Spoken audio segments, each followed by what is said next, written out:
문재인 대통령이 주택 공급을 늘리라는 지시 이후 한 달여 만인 8월 4일 정부가 서울 권역 등 수도권 주택 공급 확대 방안을 발표했습니다. 이번 8.4 대책은 서울 등 수도권에 주택 13만 2천 세대 이상을 공급하고 공공 재건축은 50층까지 허용하기로 한 것이 주요 핵심입니다. 그렇다면 부동산 시장에서는 이번 정부 대책의 실현 가능성을 얼마나 볼까요? 복덕방 기자들은 이은영 건설정책연구원 책임연구원을 통해 이번 대책을 짚어봤습니다. 안녕하세요. 대한건설정책연구원의 이은형입니다. 지금 상황에서는 부동산을 아예 이슈하지 않는 것이 최선입니다. 하지만 안타깝게도 지난 4주간은 그 반대의 상황이 지속되었습니다. 효과가 없을 것으로 예상합니다. 오늘 발표된 계획 자체가 단기에 유의미한 물량의 주택 공급을 답보하기가 힘든 내용입니다. 즉 추상적인 내용이 많다는 거죠.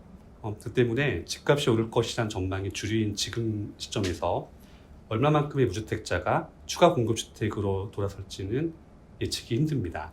그리고 설령 이들이 청약 수요를 받더라도 당장은 실물주택이 없는 상태이기 때문에 결국에는 임대시장에 머물러야 됩니다. 그렇게 되면 임대시장에 미치는 부하는 줄어들기 어렵습니다. 바로 용적률 상향과 고밀도 개발입니다. 효과는 크지 않을 것으로 생각합니다. 현재 서울에서 이슈가 되는 재건축 사업장들은 사업만 진행되면 완판이 100% 사실상 보장된 지역들입니다. 그런데 그런 지역들이라면 당연히 재건축 아파트를 고급스럽게 짓는 것이 조합원들에게 더 유리한 결과를 가져오게 됩니다. 그런 상황에서 공공이 참여하게 된다면 조합원들이 원하는 고급스러운 아파트를 짓지 못할 가능성이 상당히 높습니다. 더군다나 임대 물량까지 증가를 하는 거죠. 이상을 감안하면 기존 조합원들이 공공재건축을 채택할 요인은 높지 않을 것으로 보는 것이 맞습니다. 없다고 보는 것이 맞습니다. 일반 재건축 아파트의 재건축 추진은 지금까지도 어려웠습니다. 하지만 동시에 그 같은 기간 동안 시세는 꾸준히 상승을 했습니다. 만약에 재건축 사업이 추진되지 않으면서 시세가 하락을 했다면 해당 아파트의 조합원들이 공공재건축을 선택할 가능성이 높아지지만 지금은 그렇지 않기 때문에 오히려 지금 조합원들은 재건축 추진 여부와 관계없이 매물을 보유하고 기다리는 쪽을 택할 가능성이 높습니다. 통상적으로 토지거래 허가 구역으로 지정이 되면 그 해당 지역이 아니라 그 인접 지역의 부동산 시세가 상승을 하게 됩니다. 따라서 지금 서울에서 강남 지역을 대상으로 이 제도가 적용이 되었고 인접 지역의 아파트 가격이 상승을 했습니다. 따라서 재건축으로 인한 가격 상승 방지를 위해 이 제도를 적용하더라도 실제 효과는 크지 않을 것으로 생각할 수 있습니다. 지금까지 정부가 분양가 상한제를 적용했던 이유는 재건축과 재개발을 통해서 아파트가 새로 만들어지면 새 아파트의 가격이 기존의 낡은 아파트보다 비쌀 것이다. 따라서 이 부분을 막겠다는 의도가 적지 않았습니다. 그런데 공공재건축에 분양가 상한제를 적용하지 않는다면 공공재건축으로 지어지는 아파트 가격도 시세에 따라갈 가능성이 높습니다. 이렇게 되면 그동안 분양가 상한제를 적용했던 이의가 없어지게 됩니다. 따라서 이번 공공재건축에 분양가 상한제가 면제될 가능성은 높지 않습니다. 최근 10년간 서울시에서도 재건축과 재개발이 상당 부분 억제되었습니다. 그리고 이번 정부 들어서도 지난 3년 동안 재건축과 재개발이 상당 부분 억제되었습니다. 그런데 이런 상황에서 좀 전에 억제했던 재건축을 한 번에 풀어줄 수는 없습니다. 왜냐하면 그렇게 하는 순간 그간의 정책 실패를 자인하는 결과가 될 수 있기 때문입니다. 따라서 앞으로도 일반 재건축에 대한 무조건적인 허용은 발생하지 않다고 보는 것이 맞습니다. 사업성이 높은 조합들일수록 공공재건축에는 참여하지 않을 가능성이 높습니다.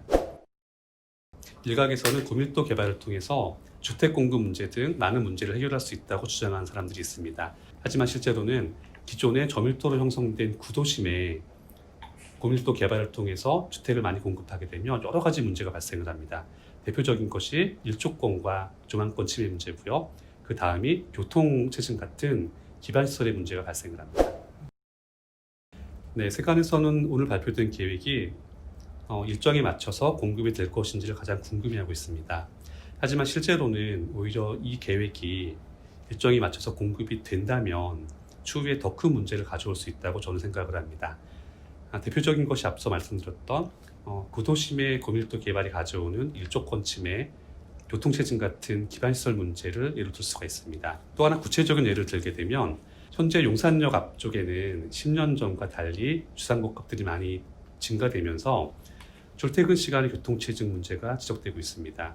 지금 현재 정부의 공급 계획에 따르면 용산 정비창에 약 1만 가구의 주택을 공급할 계획으로 되어 있습니다. 만약에 주택 1만 채가 공급이 되면 거기에 따라오는 차량들이 있습니다. 그래서 그 해당 지역에 똑같은 도로망이 유지된 상태에서 차량들이 몇 천 단위로 증가한다면 결국 그 동네의 교통체증 문제는 더욱 심해질 수밖에 없습니다. 3기 신도시 같은 경우에는 아직 실시 설계가 이루어지지 않은 상황이기 때문에 추후에 설계 변경을 통해서 고밀도 도심에 맞는 설계안이 나올 수가 있습니다. 하지만 지금 계획된 저밀도안을 그대로 유지한 상태에서 고밀도로 계획이 바뀐다면 당연히 서울과 같은 문제가 발생하게 됩니다. 이 부분은 사업 계획은 세울 수가 있지만 빠른 사업 추진은 어려울 것으로 생각을 합니다. 대표적으로 태릉만 보더라도 일단 군축과의 협의가 아직 끝나지 않은 상태입니다. 거기에 더해서 해당 지역의 주민들이 골프장 부지에 다량의 주택이 들어설 경우에 발생할 수 있는 교통체증 문제와 또 해당 지역에 들어서는 주택의 성격까지 문제를 삼고 있습니다. 네, 지분적립형 주택은 실제 시행을 어떻게 하느냐에 따라서 호불호가 갈릴 수 있습니다. 지금 지분적립을 한다는 얘기는 일단 청약받은 사람이 집을 받은 상태에서 점점 갚아나간다는 얘기입니다. 지금 막혀있는 대출 규제를 피해서 실질적으로 실수요자들에게 대출 기능을 할 수 있는 내용이 됩니다. 따라서 이 부분은 매우 긍정적인 내용입니다. 하지만 하나 주의할 것은 지분 적립형 주택이라고 하더라도 초기 분양가가 인근 시세와 동떨어진 경우에는 지금까지 지목되고 있는 로또 아파트 논란에서 벗어날 수가 없습니다. 따라서 분양가가 시세와 큰 차이 없는 상태에서 지분 적립형 주택이 분양된다면 로또 아파트 논란도 없을 뿐더러 실수요자들에 대한 대출 문제도 해결해 줄 수 있는 방안이 됩니다. 지분 적립형 주택의 도입이 가장 긍정적이고요. 그리고 그 다음은 그동안 금지시되었던 도심 고밀도 개발에 대한 논의가 지금부터 시작할 수 있다는 것이 긍정적입니다.